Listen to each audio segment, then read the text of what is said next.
కర్రీకి ఆనియన్ వేసుకుందామండి.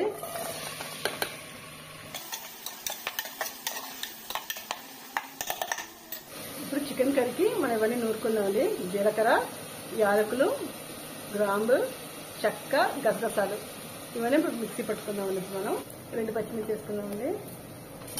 ఇప్పుడు చికెన్ దీంట్లో యాడ్ చేసుకుందామండి.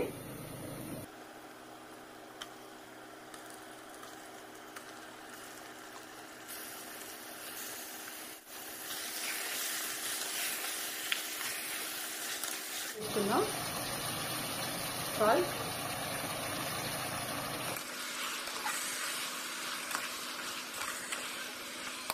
మనం నూరుకున్న మసాలా యాడ్ చేసుకుందాం.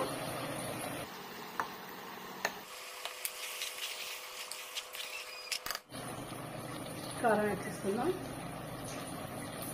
నేను 1.5 స్పూన్ వేస్తున్నానండి. ఈ కారం ఎంత ఉంటుందో దాన్ని బట్టి చూసి మీరు వేసుకోండి. ధనియాల పొడి 2 స్పూన్ యాడ్ చేసుకుంటున్నాం. మనం నూరిన మసాలాలోనే అల్లం వెల్లుల్లిపాయలు కూడా కలిపి నూరేస్తానండి నేను. అది మీకు చూపించలేదు, మిక్స్ అయింది. మసాలా వాటర్ చేసుకుందాం.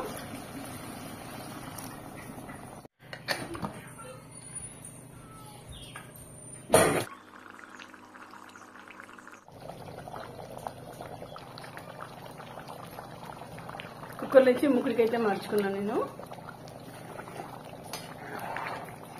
మనకి ఈ స్టేజ్లో దింపేసుకుంటే దోశకి, చపాతీకి అన్నింటికి చాలా బాగుంటాయండి. నేను బిర్యానీకి దింపుతున్నాను, కొంచెం గ్రేవీగా ఉంటే బాగుంటుందని. నా స్టైల్లో చికెన్ కర్రీ రెడీ అయిపోయిందండి. ఇది చపాతీకి, పరోటా, దోశకి, రైస్కి, బిర్యానీ అన్నిటికీ బాగుంటాయండి. గ్రేవీలాగా దింపుకుంటే చాలా టేస్టీగా ఉంటుంది. మీరు ఇంట్లో ట్రై చేసి చూడండి. Thank you.